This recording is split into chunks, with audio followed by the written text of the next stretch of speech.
What's happening, y'all? Welcome inside the Fantasy Stock Exchange. Danny and Bush coming at you with episode 74 of Dynasty Decisions. This is where we take your Dynasty questions, your trade questions, your rebuilding and contending questions, your rookie pick questions. We break them down for you and give you guys the facts on your Dynasty team. So if you guys want to submit your team for future Dynasty Decisions episodes, we are about 27 deep of free submissions right now in our email. So those will probably take a little bit of time to get to. About late January, I think, is where we're at right now. Our patron submissions should be all caught up. So if you guys want to skip the line, of course, you can check out our Patreon, patreon.com/fantasy stock exchange. But without further ado, Danny, how you doing?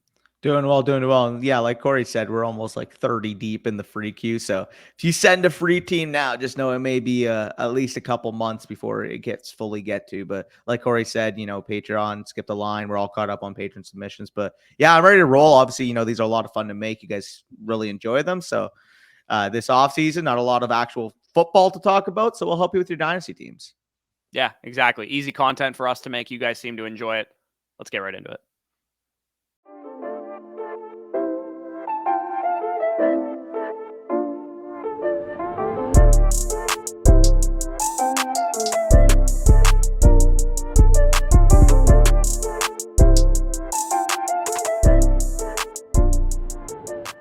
All right, so we're starting it off with Max H, and you guys can see the team on the screen is a 14-team PPR, one quarterback league. Trevor Lawrence, Jameis Winston, et cetera, at quarterback there. Lenny Fournette, Rashad White, Jamal Williams, David Montgomery, et cetera, at running back. Jalen Waddle, Amon-Ra St. Brown, DeAndre Hopkins, can't talk right now, Michael Gallup, Drake London, Rondell Moore, et cetera there. Tyler Higbee, Robert Tonyan, Trey McBride, et cetera, at tight end. And then he has the 101 this year in a one quarterback format. That's quite a valuable pick. The 209, 210, 211, 310, 410, et cetera. And then looks like he has an extra first in 2024 as well. So just wanted basic diagnosis of the team. No real specific questions, just kind of gauge where he's at and how far away he might be, because he knows he's not really in a competitive window right now. But what are your thoughts on his assets and how his team is constructed? Yeah, it's a well-constructed team. Obviously, you got a strength at quarterback. Trevor Lawrence, it's a one-quarterback league, but in a 14-team type of setup. You're getting one of the better starting quarterbacks that you can have in Dynasty. In terms of your wide receivers, clearly a strength there. Waddle, St. Brown. We know when Diop's healthy, yeah, he's older, but he's going to be, a top 10, top 12 level producer, wide receiver. Drake London, another top 10 type of guy. I don't know why he's so low on the list, but I mean, like, you have a lot of names there, especially in a 14-team format. The main, thing holding you back from fully competing would be, having a solid producer at the running back position. But you do have the 101. It is a 14-team, one quarterback. That's almost locked and loaded to be Bijan Robinson. So adding Bijan to this team, I would agree with your assessment that you're probably, fighting for a playoff spot. But until you, address the tight end position, until you maybe add one more running back, I don't think you're going to be like a set top 3, top 4 team. But I do think by 2024, you have 2 firsts in that draft. You have, a lot of appreciating type of assets, especially at wide receiver. And then obviously with Trevor Lawrence at quarterback, I think you'll be able to turn it around by 2024 for sure.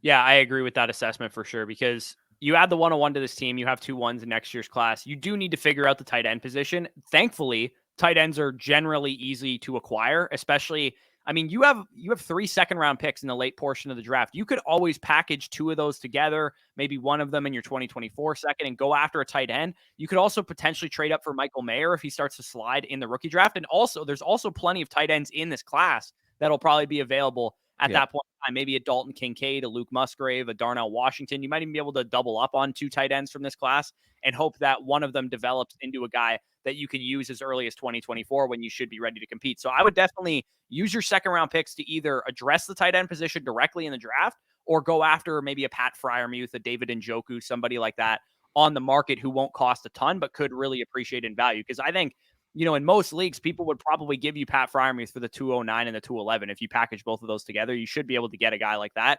And I think he would fit the goal of your team and probably help you compete in 2024. So I think you're pretty well set up. There's nothing I would really change about this team as it currently stands. I mean, obviously gauge the market on guys like Leonard Fournette and Jamal Williams and David Montgomery. They're older running backs. You're not necessarily in a competing window right now, but you might have to wait until closer to the season until there's some clarity on, Fournette's situation. Is he staying in Tampa Bay? Is he going somewhere else? Jamal Williams is a free agent right now. We don't know if he's going to be back in Detroit. David Montgomery, also a free agent. But if you can sell them on, maybe they go to a better landing spot, maybe you could sell them now. If they eventually, whenever they sign somewhere, they could, maybe if David Montgomery goes to like the Dolphins on like a 3-year deal or something, you can get, a late first or a 2024 first or something like that for David Montgomery and, a second or something. I think there's probably a bunch of opportunities upcoming to be able to shop some of those guys.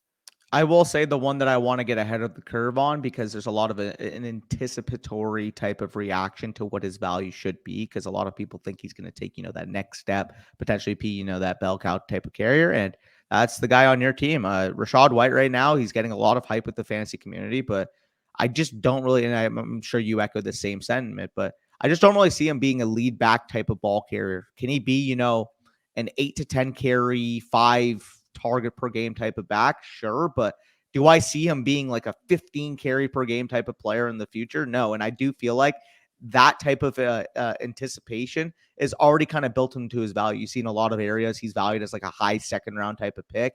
Because you're in a 14 team format, maybe you package, Rachaad White and a couple of those seconds. You could sell the backfield to Tampa Bay to somebody. Some people like that, right? Like they'll buy into like both guys and be like, oh, no matter what, like I have the starting running back kind of thing. And obviously we know that's not usually the smartest move to make, but some dynasty players will operate that way. And if you package Fournette and Rachaad White together, you might be able to get a first round pick out of it.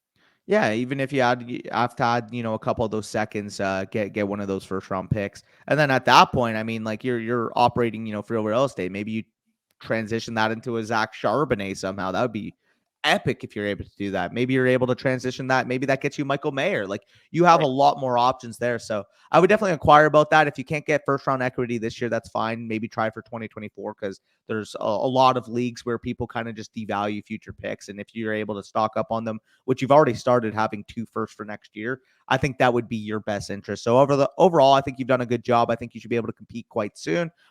All right, so we can move on to the next team here from Danny M. I don't know if Danny submitted his own team here, but a 10-team, 1 quarterback league, start 9, Justin Fields, Saquon, Derrick Henry, Alvin Kamara, Ezekiel Elliott there at running back, CeeDee Lamb, Mike Williams, Chris Olave, Gabe Davis, Cortland Sutton, Rondell Moore, etc. at wide receiver. Then George Kittle as his main tight end. It looks like he has some draft picks, 103, 104, 207, 304, and 404. Does not have, by the looks of it, any of his 2024 picks except for his 4th rounder.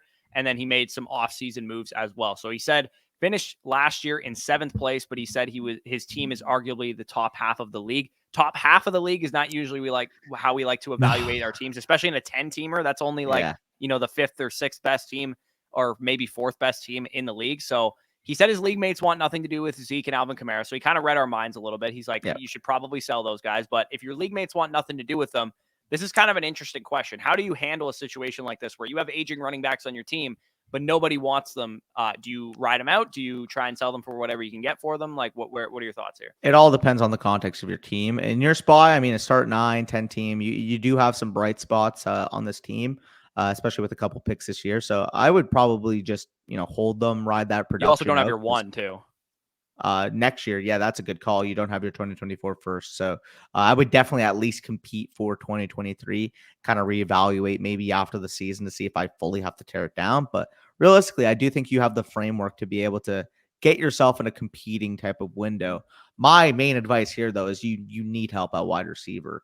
CeeDee Lamb, obviously a great number 1, Olave a great number 2, but you have a lot of question marks in terms of like exactly consistent producers, exactly the longevity of the rest of your wide receivers with, Davis, Mike Williams, Cortland Sutton, who knows what you're getting there. I would say your main priority for that 103 and 104, obviously you're going to be fluid. You're going to see what's on the board. So you're not just going to force the pick regardless of need. Like fucking Bijan Robinson fell to you at 3. Obviously you're taking Bijan Robinson, but for the most part, that 103 and 104, I would probably be gauging to see if there's any veteran wide receivers available. But if you can't get up to like Amon or St. Brown, T. Higgins, somebody like that, Garrett Wilson, Drake London, someone like that, I would just be willing to, pack it in with JSN and Addison and feel pretty comfortable after the draft. To be honest, I would probably sell for less than that. Because it's a 1 quarterback 103, right? And a 1 quarterback 104. So you're trading those rookie wide receivers, Addison and JSN, presumably. Gibbs goes 102. Yeah. You're trading those guys. I'd be willing, given his team situation, trade them straight up for Tyreek Hill or somebody that's going to give him legitimate, like not both of them, just one of those picks. Yeah, that's what I mean. Yeah. Yeah, if you could trade the 103 or the 104 for Tyreek Hill or for Devontae Adams or for Cooper Kupp or for Stephon Diggs. Yeah, like I'd be willing to do that given your situation because there's a good chance that after this season, you're going to have to tear it down. You don't have your own 2024 first, so it benefits you to continue trying to compete unless you're going to try and sell some of these players for your own first, which I think would be a lot more work than it's probably worth. So as much as like it's enticing to grab these like stable young wide receivers, and I think if you can't get any of those deals done, it would make sense.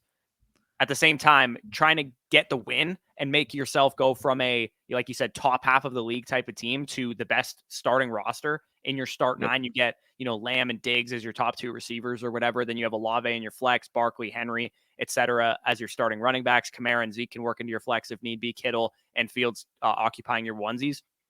It's more important to me to do that than it would be to like try and trade for or spend a pick on a young wide receiver to try and build out your future like rebuild. I think it's better that you get the championship early now and sacrifice a little bit of your long-term stuff because there's a good chance that after this season, you're going to have to tear it down anyway. So you might as well try and win. Yep. No, I would agree with that. I do think though, you make the right moves. You get some adequate veteran wide receiver help, like Corey said. Some of those options would make a ton of sense. Just target the team that's not looking like it's competing in your league realistically, because again, it's a 10-team league. I'm assuming probably 6 teams make playoffs. Maybe the team that finished, 8th this year, you finished 7th. Maybe the team that finished 8th, for example, has a couple, depreciating wide receivers that they're willing to sell for 80 cents on the dollar. Like that would be the type of move I'd be looking to make. Because for the most part, especially in a 10-team league, a lot more people are going to have confidence that they're going to be able to compete. So it's going to be harder for you to try to trade for these players. However, again, if you're targeting the teams that don't really have the ambition to be the number 1 team, then you're going to have a lot easier of a time being able to attain some of these players. Yeah, and in an ideal scenario, like Danny said, you can trade for somebody who can keep you competitive yet is still young, like Amon-Ra St. Brown or T. Higgins or Jalen Waddle or something like that. But, sometimes those guys aren't available for that 103, 104 price tag. Do you really want to spend, 103, 207 and a 2025 second or something on Jalen Waddle? Probably not if you're headed for a rebuild. So I would say, again, you're probably best suited to try and win the championship next year, even though I would say that's, you're in a bit of limbo, especially when it comes to like Kamara and Zeke. If nobody's giving you any value for them straight up, you might have to use them in a package deal to try and tier up to somebody. So if somebody wanted, Chris Olave from you or Mike Williams from you, maybe another competitive team is like, oh, I need some depth. I'll trade you for Mike Williams and Alvin Kamara, and maybe they'll give you like a pick next year or something. That might be able to still keep you competitive and keep your longevity going a little bit better. But at the same time, like I said, that might be a bit of a detriment to your winning window, which is what you're in right now. So we could probably move on to the next team here, which is from Josh Slaats. You guys can see the team on the screen here. It's a Dynasty Startup 12 team. He said half PPR in here, but he emailed after and said it's full PPR. Superflex league as well with some IDP slots. He said his 10 of 12 managers are new to Dynasty, including himself.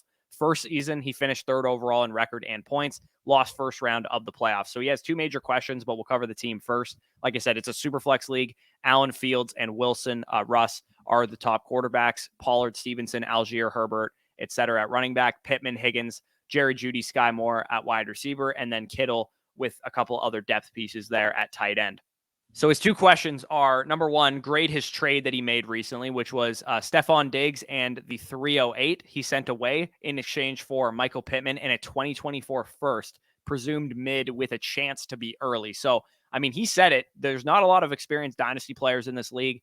They see the Stephon Diggs production. They give you a young wide receiver who's relatively comparable in value. I'd rather have Diggs, but Pittman is not that far off from Stephon Diggs straight up. And you also get a very premier asset in a mid, potentially early 2024 first. That'll give you shots at guys, who we know are coming out next year. Harrison, Egbuka, the 2 quarterbacks, Bowers, all these type of dudes.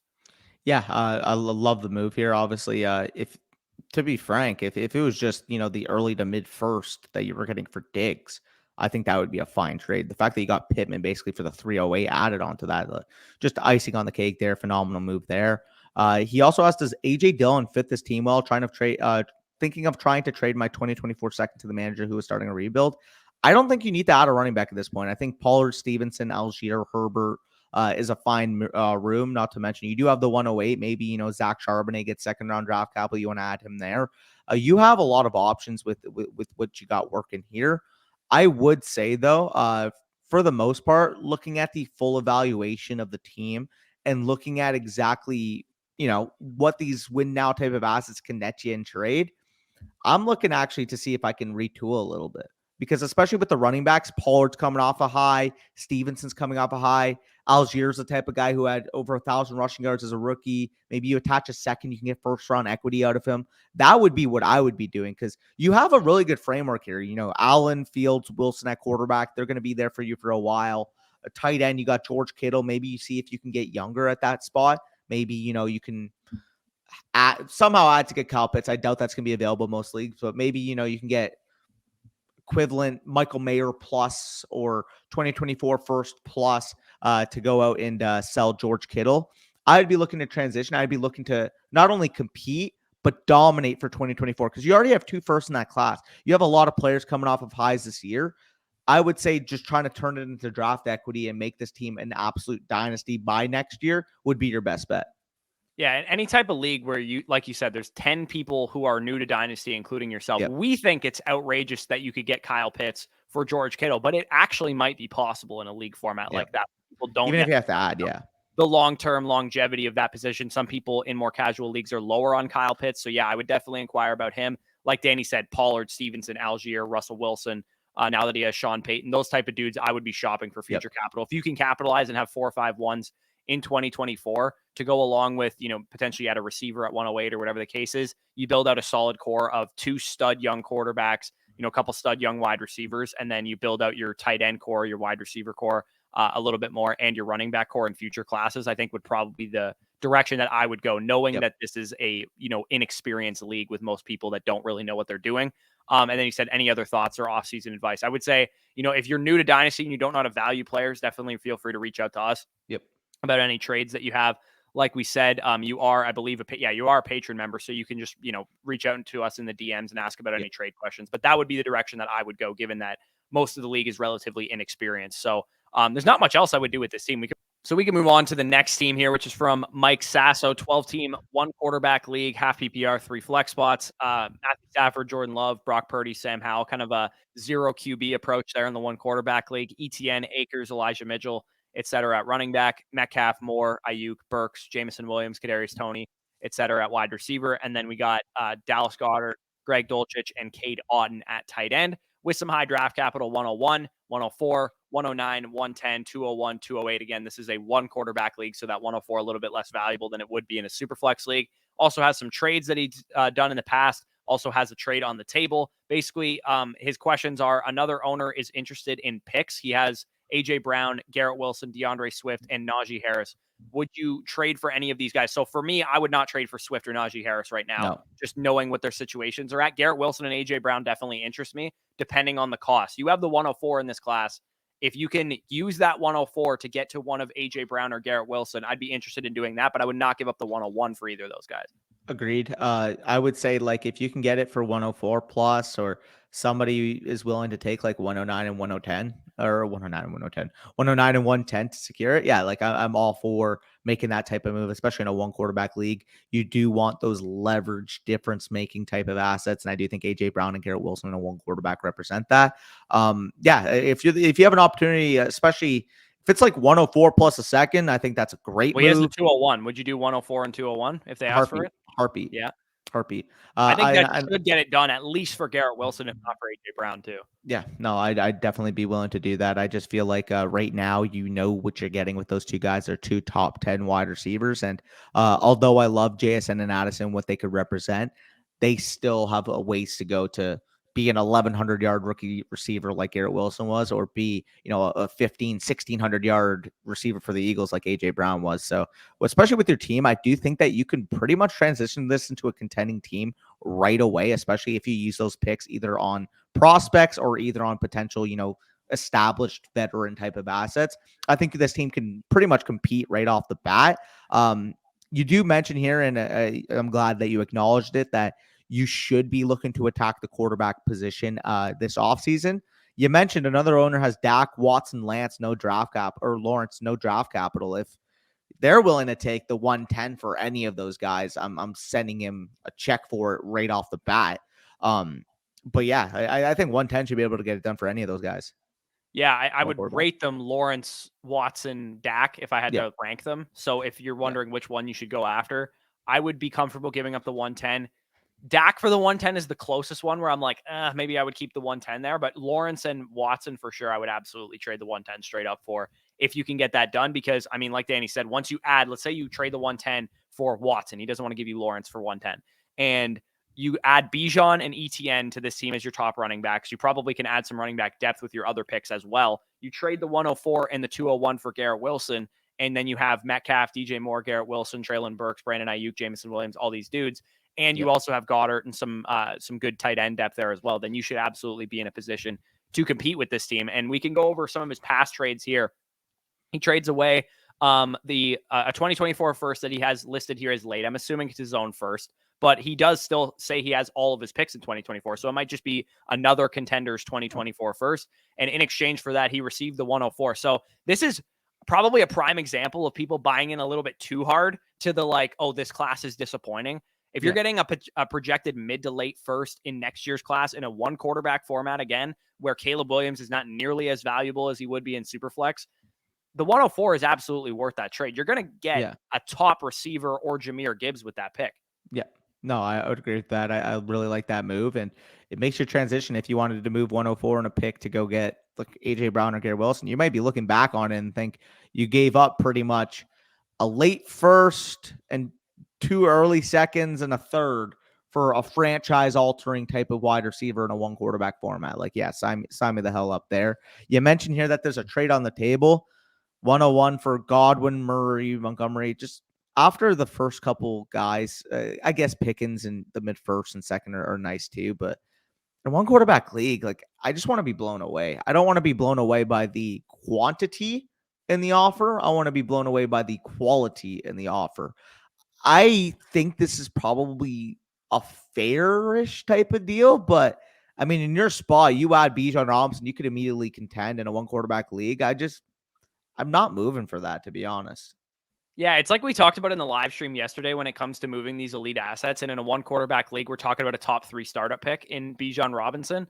Yeah. You want to be blown away. You don't want to feel gross making the trade, even if the value dictates that it's probably a fair deal, which I would say this probably does dictate that. But I want to, like you said, I'd rather be blown away with the quality of the players that I'm getting, not necessarily the quantity. Yeah, because like you can argue that this package as a whole is probably worth around like 3 1s and a 2. I'd give or take. Kyler Murray probably, in that 110 type of area, like we mentioned with Dak, Watson in them.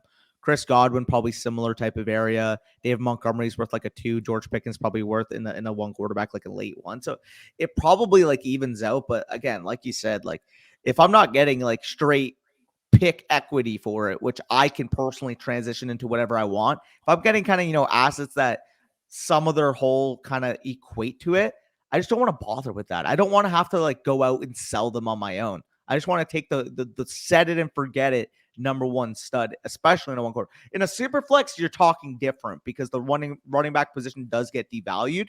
But and a one quarterback Murray league is probably worth the 101 by himself in that format too. I'm just assuming like a super flex equivalent to what Kyler was worth. So let's just say hypothetically like a round 6 type of running back. Right. So, yeah, just give me the 101. Go try to win your championship either this year or next year. I think your team's got a solid framework. You got some moves that you could potentially make, and you're in a good position to make whatever you want to with this team because there's no real holes other than quarterback. Exactly. So we can we move on to the next team here, which is from Matt. Quarterbacks on this team here: Justin Fields, Trey Lance, Geno Smith. I believe this is a one quarterback league. It is, so Fields being the main guy there. Running backs: Breece Hall, Jonathan Taylor, Tony Pollard, Damian Pierce, Rashad White, Antonio Gibson, Elijah Mitchell. So quite a deep running back core there. Drake London, Rashad Bateman, Darnell Mooney, Isaiah Hodgins. Not quite as deep at the wide receiver position. Tight ends: a lot of dudes here, a lot of names. TJ Hawkinson, David Njoku, Jelani Woods, Gerald Everett, a couple other dudes there at the bottom. And then he also has what looks like the 102 in this year's class, the 202 in this year's class, the 206 or 207 in this class, and then an early third rounder and another late third rounder in this class. So Basically curious what our thoughts are on the team. Keep Trade Cut has it rated as the second highest team in terms of value in his league, but it still has plenty of work to do. He said he's yet to have a winning season and needs a makeover. It's 2 seasons in. He came in 10th place in 2021, 12th in 2022. After a robust RB startup draft, which he never loved to see. So he's like, which I've since learned is not optimal. He basically said, obviously, major issues at wide receiver outside of Drake London, keen for ideas on who to realistically target, because he admits, like, I should probably offload some of these running backs, Pierce, White, Pollard, etc. May look to trade down from 102 if he said, if I can still secure Addison or JSN with 103 or with 104 or something like that. If somebody wants to trade up for Gibbs, I'm assuming is why he's saying that. So he said the only trade last season was after week 7. So he traded away Travis Etienne and Eno Benjamin for Breece Hall, Trey Lance, and Tyquan Thornton. So I'd say, Breece and Etienne pretty much cancel each other out. So you kind of get a free Breece. Trey Lance. Even though it's a one quarterback league, he's still pretty valuable, I'd say. I prefer Breece, so that's a really good move there. Great work. But you do mention there's some work that you need to be doing here. Your team, quite frankly, is not ready to fully compete, like you kind of said. 10th place 2021, 12th in 2022. You do have the 102 this year. I'm looking to pull the rug right now. I'm looking to sell off right now. The reason being, you have some players, like we kind of said with the last team, that are kind of coming off of a high this year. TJ Hawkinson, Tony Pollard, a guy like Jonathan Taylor still holds a ton of value. Dameon Pierce holds a ton of value. Like we mentioned with Rashad White, could have potentially, anticipatory value in terms of him being able to take over the backfield.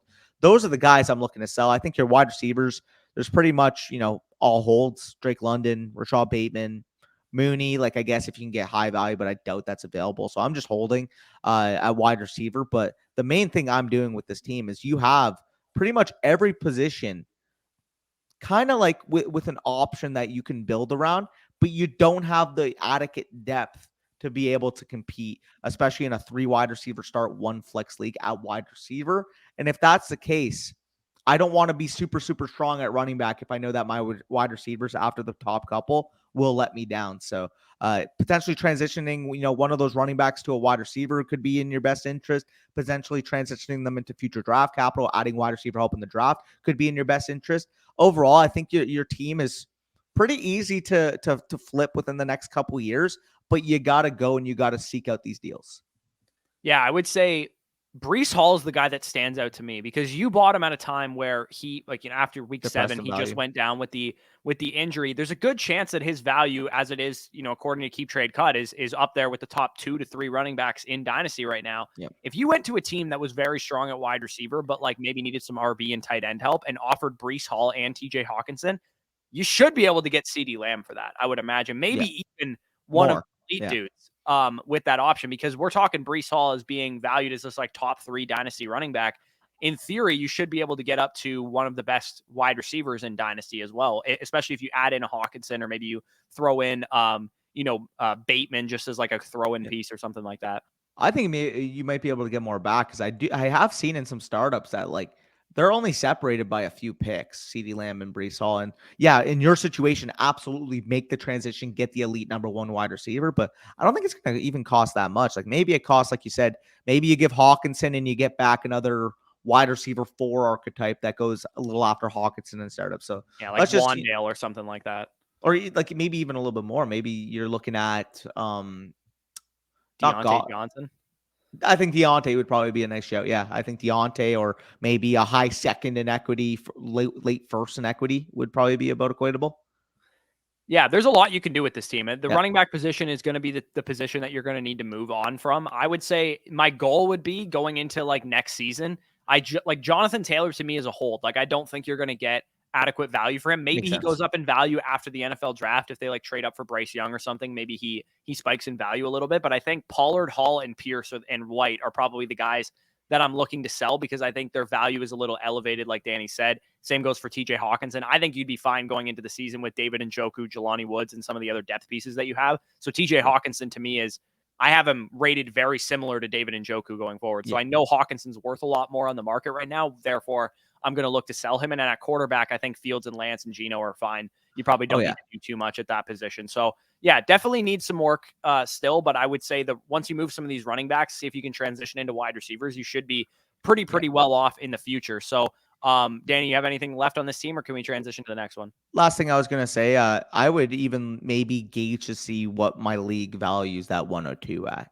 Because I mean, I know right now, maybe even it's just you get an extra second to move down to 104, and you Well, yeah, still that's get what one he of those. said, actually. He's like, he wants one of the wide Oh, receivers, but yeah, if somebody's coming up for Gibbs, then that would make sense. You slide down a pick or two, still yeah. get Addison or JSN, whoever you wanted to pick there at 102. That obviously is a great move if you can make that as well.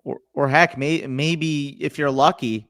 I know we just mentioned trading Brees Hall and Hawkinson and seeing if you can get Lamb plus, but maybe the 102 plus Hawkinson gets it done. Like if Yeah, that I guy mean, needs who a tight knows? end, who Yeah. knows? Yeah. So overall, yes, you do have some work to do, but I do think the framework is there to be able to transition this quite quick. I would agree. Like KDC has it ranked second. I would agree that you are in a good spot. You just need to add some wide receivers, otherwise it's gonna be hard to compete in a 3 wide receiver start league. Yeah, and guys like Pollard you're gonna be able to transition a running back like Tony Pollard into a young wide receiver like Traylon Burks pretty easily. Like Yeah. just given what Pollard's value is, especially if he stays in Dallas, you should be able to transition him into like a young upside wide receiver like Burks or like Judy or somebody like that in that area of the ranking. So we can move on to the next team here, which is from Hector.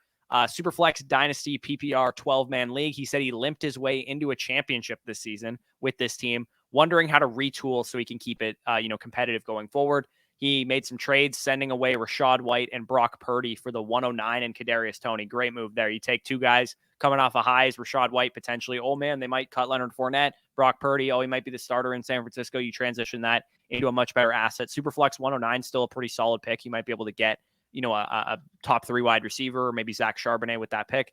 Great move there, and you take an upside swing on Kadarius Toney as well. The rest of the team, Mahomes, Geno Smith, some other depth pieces at quarterback, Jalen Waddle, Jamison Williams, Amari Cooper, Calvin Ridley, Kadarius Toney, Tyler Boyd, Chase Claypool at wide receiver, Saquon, Alexander Madison, Leonard Fournette, and some others at running back, and then Kyle Pitts at tight end. And then, like I said, 109, 112, 212, 312, 412. So, yeah, like you said, kind of limped your way into a championship. This is a pretty weak championship team, if I had to say, from last year, especially knowing that, I don't know who the hell you started at tight end in the championship because Pitts was injured. So you were starting Brevin Jordan or Jonnu Smith by the looks of it.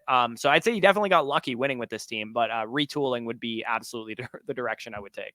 Yeah, you absolutely got to retool. It's just very volatile. It's a very fragile type of build. Your main building blocks long term, like Patrick Mahomes, Kyle Pitts, obviously Jalen Waddle would fit into that as well. So those would be the 3 building blocks for you.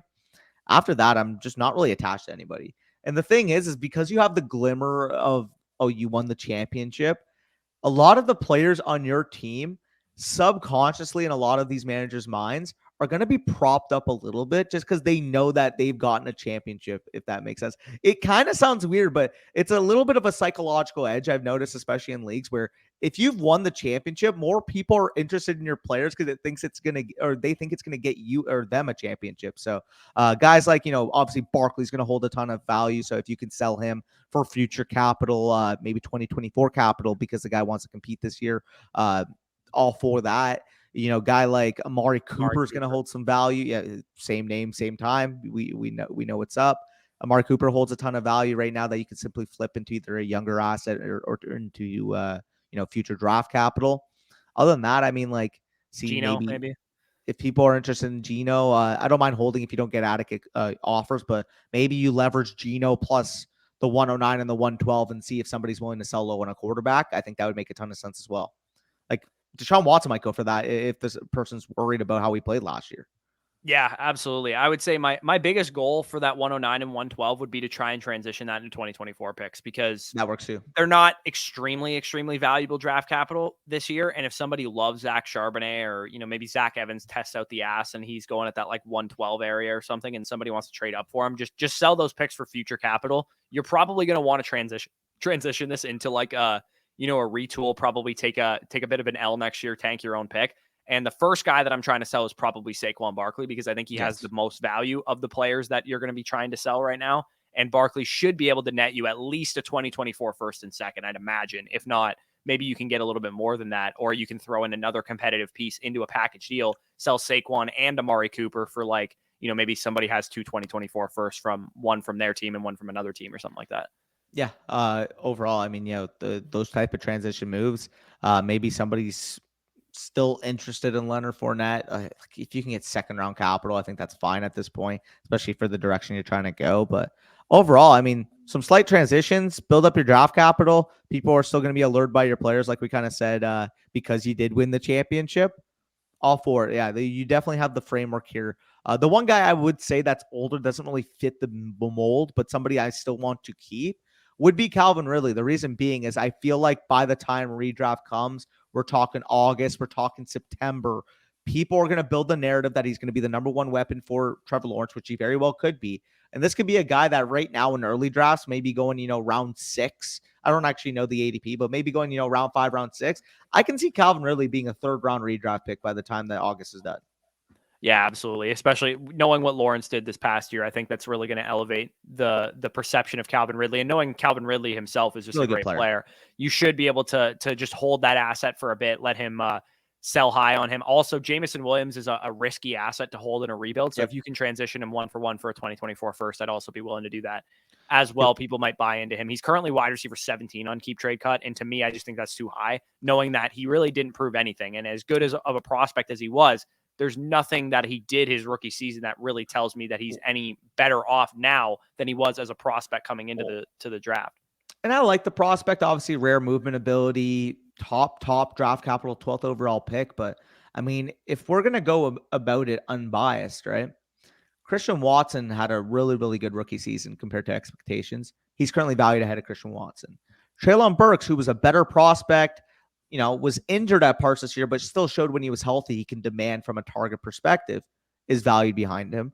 So I feel like right now the market's kind of anticipating that, we've seen the success of Jalen Waddle. We've seen the success of this archetype of wide receiver. So therefore they're propping Jameson Williams a little too high for my liking. If he was like wide receiver 23, 24 on Keep Trade Cut, I think that would be appropriate. But like you said, wide receiver 17, like if you can get anywhere close to wide receiver 17 value, maybe even you only have to add a little bit to go from Jameson Williams to Garrett Wilson or Drake London.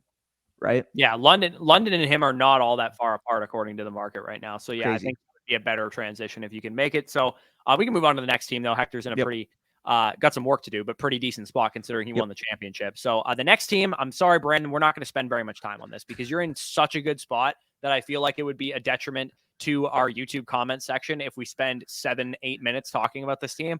It's a 10-team league. It's a 1-quarterback league. So Patrick Mahomes in a 1-quarterback league is all you fucking need. You're never going to sit Patrick Mahomes. You have Trey Lance as your backup. Sure, he's the only time you would ever sit Patrick Mahomes for an elite upside guy like Trey Lance. Breece Hall, Josh Jacobs, Javonte Williams, Tony Pollard, A.J. Dillon, Khalil Herbert is your running back core. That's extremely deep with a lot of high-end dudes, probably 3-4 guys that are in the top 12 of overall Dynasty rankings right now.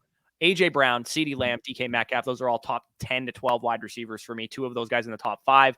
Deebo Samuel, Cortland Sutton also, and Elijah Moore as decent depth. Pitts and Dulcich, the classic, rebuilding tight end core there with those 2 guys.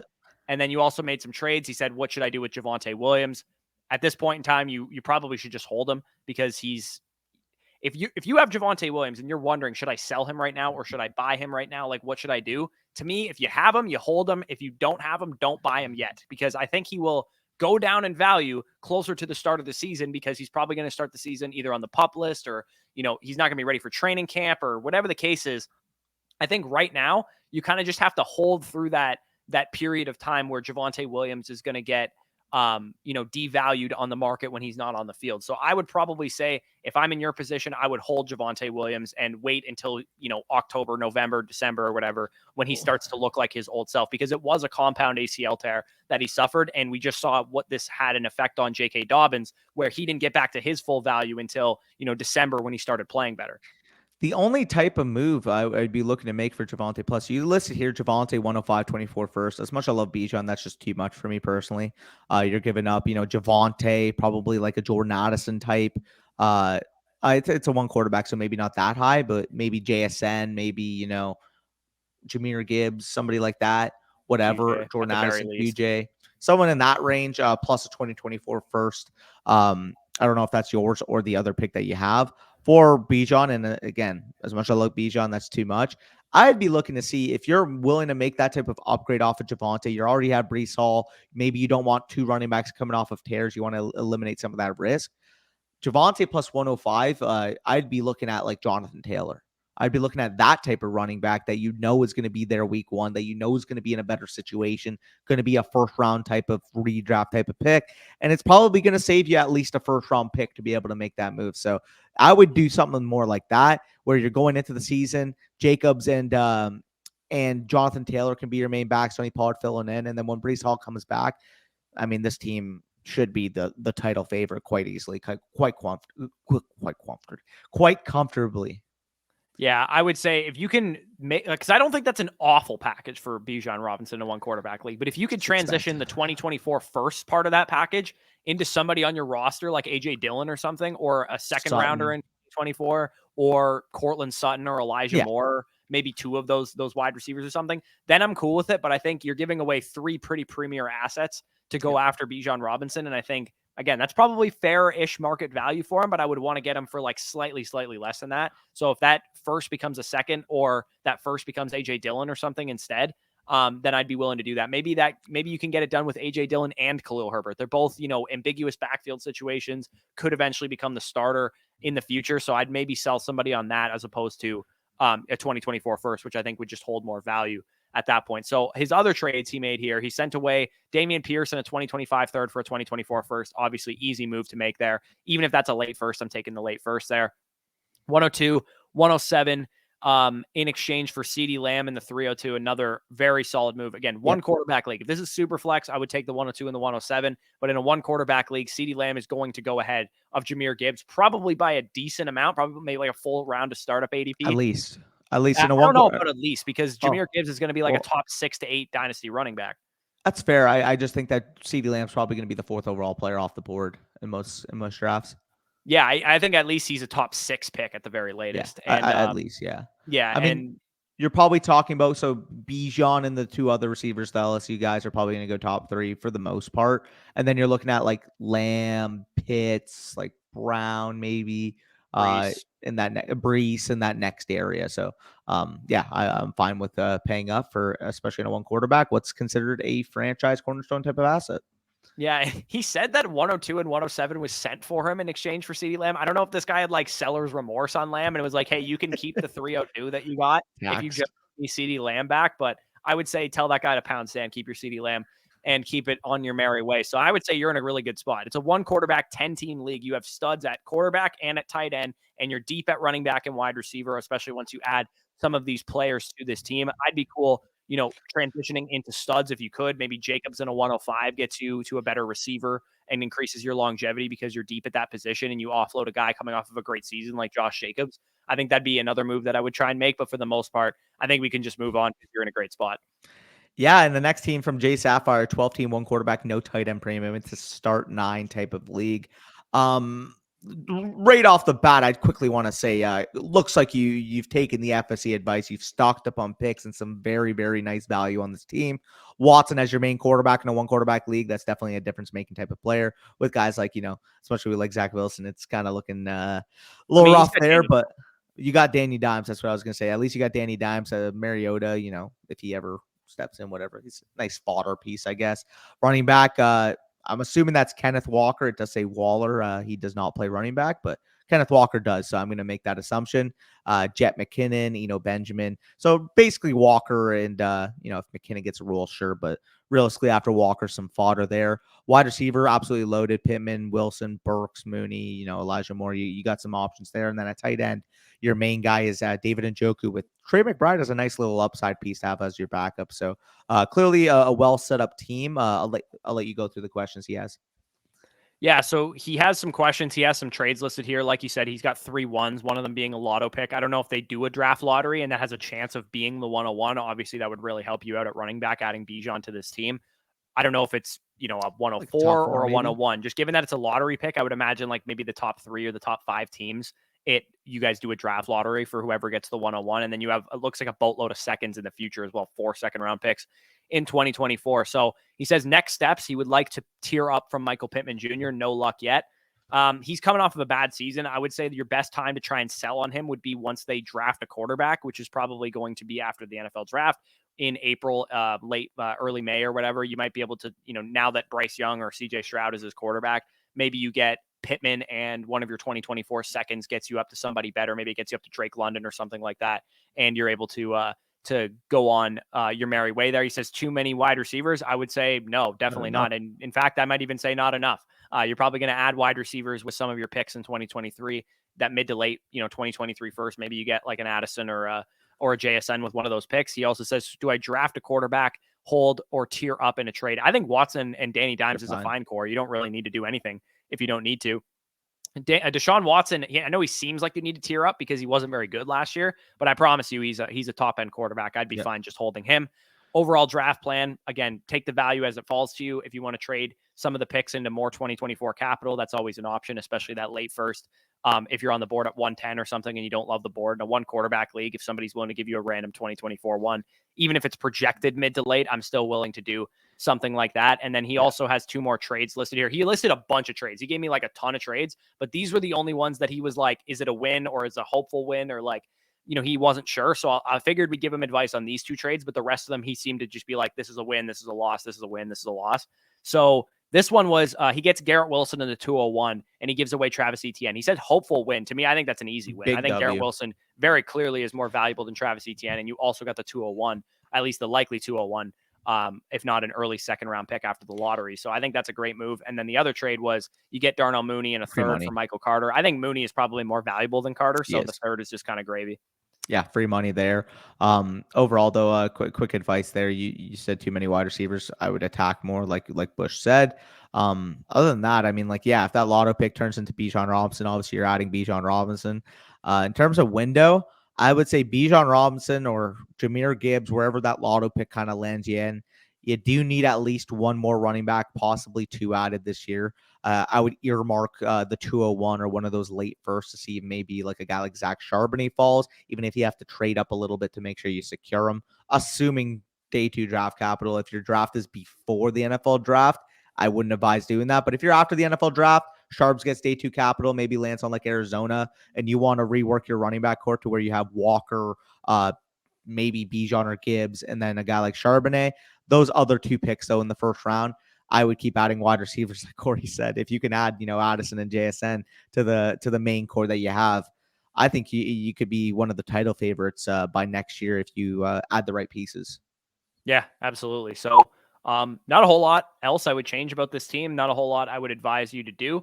You're pretty well set up at most positions. You kind of just need to add a couple more stud pieces, a couple more depth, hit on some of these picks, and you still have a lot of depth to be able to add in next year's class with all those second rounders and your, what I'm assuming is your own first rounder as well. So that is the end of the video.